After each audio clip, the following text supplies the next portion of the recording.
কি একটা অবস্থা! হাউস বিল্ডিং স্টপেজ বাস বের উপরে, এই হাউস বিল্ডিং হচ্ছে নিচে, নামাই দিচ্ছে বাস উপরে, উপর থেকে আবার তিনতলা সিঁড়ি বাই নিচে নামতে হবে, নেমে এখানে আবার যাওয়া লাগবে। অথচ বাসটা নিচে গেল, সে হাউস বিল্ডিং নামাই দিয়েও কিন্তু সে টঙ্গিতে চলে যেতে পারতো, কিন্তু উপরে না, উপর দিয়ে যাওয়ার কোনো মানে হয় না। সব উল্টাপাল্টা সিস্টেম। এই মানুষগুলো এখন কিভাবে নিচে নামবে?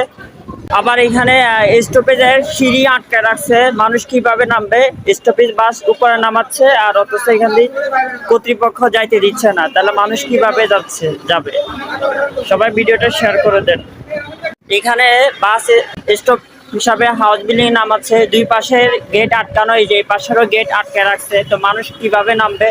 সবাই ওই দিক থেকে ফেরত আসছে, এই যে এখন আমরা এদিকে কিভাবে নামবো? এদিকে সব আটকে রেখে দিচ্ছে, উল্টা পাল্টা সিস্টেম। দুইটা সিঁড়ি আটকায়